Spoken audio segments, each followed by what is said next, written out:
two, one. Assalamualaikum warahmatullahi wabarakatuh.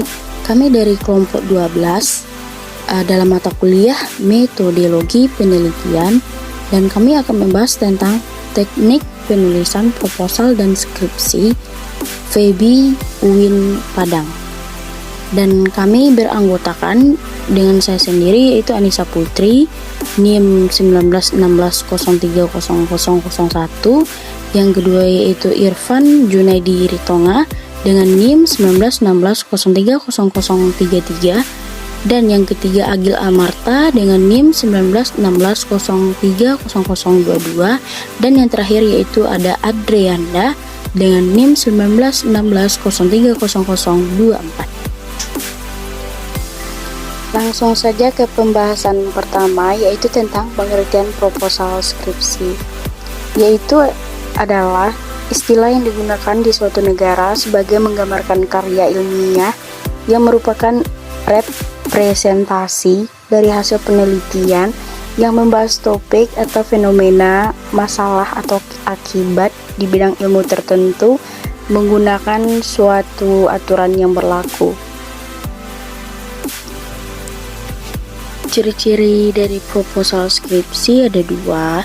Yang pertama yaitu proposal skripsi penuh, yaitu karya lengkap adalah bentuk tesis yang diusulkan dalam bentuk bab dengan penulisan sistematis dari bab 1, bab 2, bab 3 ke daftar pustaka. Yang kedua yaitu proposal skripsi singkat. Jenis proposal ini didasarkan pada proposal yang hanya berisi satu bab dengan 3 tesis. Tujuan dari proposal skripsi ini secara umum, saran dibuat untuk mengusulkan rencana aksi atas nama pihak terkait sehingga kegiatan dapat dipertahankan untuk tujuan bantuan, mengumpulkan dana, mendapatkan izin dan sponsor, dan banyak lagi. Berbeda dengan proposal skeptisisme, di mana siswa target mempresentasikan desain penelitian terhadap penyelia untuk persetujuan sebelum karya dibuat. Fungsi dari proposal skripsi, yang pertama penyediaan desain studi, yang kedua dapatkan dukungan untuk desain penelitian, yang ketiga dapatkan persetujuan dalam bentuk persetujuan desain penelitian, dan yang keempat sebagai langkah dalam menciptakan karya. Selanjutnya kita masuk ke teknik dan sistemika penulisan proposal skripsi. Yang pertama yaitu ada judul, latar belakang, rumusan masalah, tujuan dan manfaat penelitian, tinjauan pustaka, hipotesis, metode penelitian, lokasi dan waktu penelitian, populasi dan sampel, variabel penelitian, teknik pengumpulan data, teknik analisis data, jadwal penelitian, daftar pustaka, dan yang terakhir yaitu judul cadangan.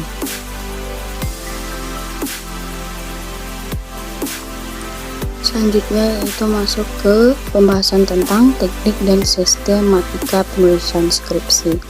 Pengertian dari skripsi ini yaitu karangan ilmiah yang wajib ditulis oleh mahasiswa sebagai bagian dari persyaratan akhir pendidikan akademisnya. Lebih tepatnya kalau di Indonesia, skripsi menjadi syarat untuk lulus dari jenjang sarjana atau S1. Fungsi dari skripsi yaitu yang pertama, merupakan karya ilmiah sehingga diperlukan metode ilmiah dalam penelitiannya. Yang kedua, laporan tertulis dari hasil penelitian mahasiswa terhadap salah satu aspek kehidupan masyarakat maupun makhluk hidup. Yang ketiga, hasil penelitian dikaji berdasarkan fenomena yang terdapat di masyarakat dan relevan dengan penelitian-penelitian yang dilaksanakan sebelumnya.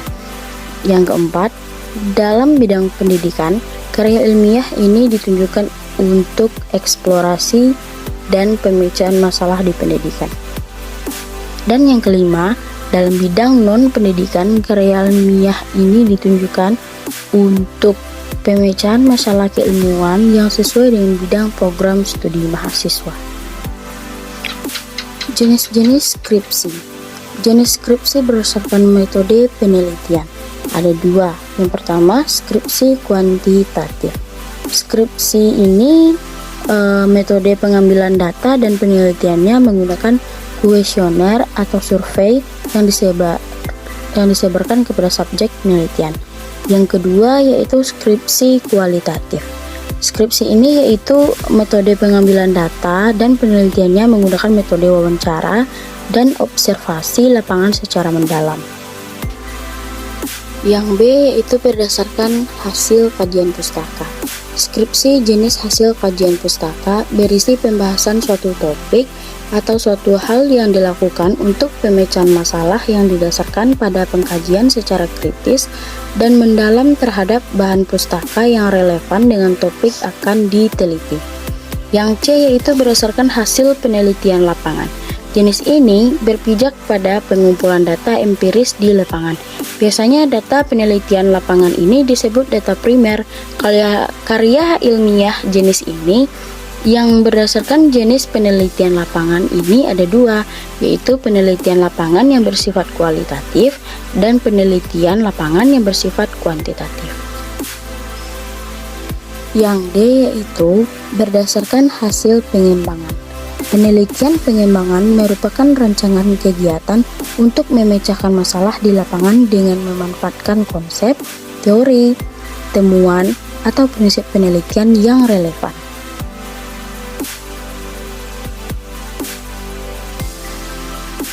Selanjutnya, kita masuk ke teknik dan sistematika penulisan skripsi secara kuantitatif.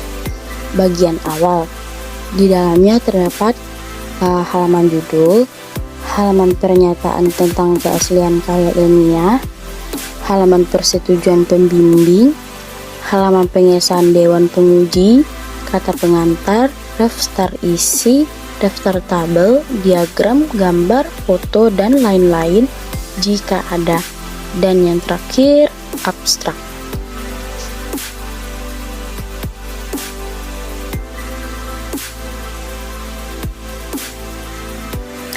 Yang kedua ada bagian inti, yaitu batang tubuh terdiri dari bab 1 pendahuluan yang terdapat di dalamnya latar belakang masalah, rumusan masalah, tujuan penelitian, manfaat penelitian, hipotesis, definisi operasional atau penjelasan ilmiah.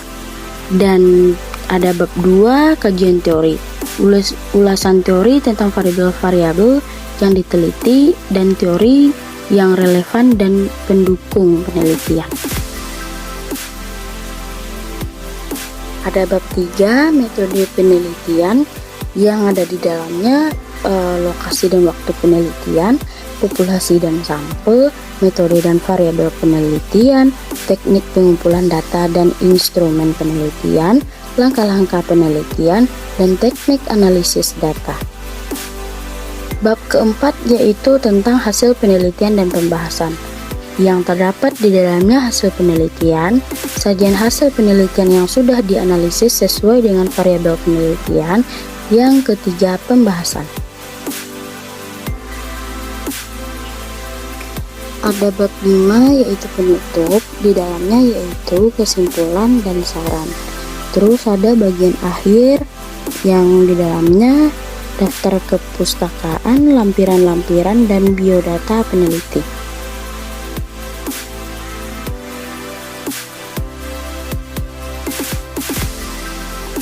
Selanjutnya kita masuk ke teknik dan sistematika penulisan skripsi secara kualitatif, yaitu ada judul, abstrak, kata pengantar, daftar isi, daftar gambar.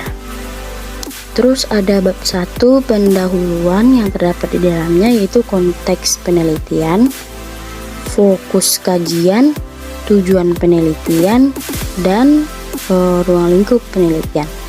Ada bab 2 yaitu tentang perspektif teoritik dan kajian pustaka. Yang ke bab 3 yaitu metodologi penelitian, yang ada di dalamnya yaitu pendekatan, unit analisis, pengumpulan dan analisis data, dan yang terakhir keabsahan data. Ada bab 4 yaitu gambaran setting penelitian, yang bab 5 temuan-temuan penelitian, bab 6 pembahasan temuan-temuan penelitian, dan bab 7 kesimpulan dan implikasinya. Sekian dari kami ucapkan terima kasih.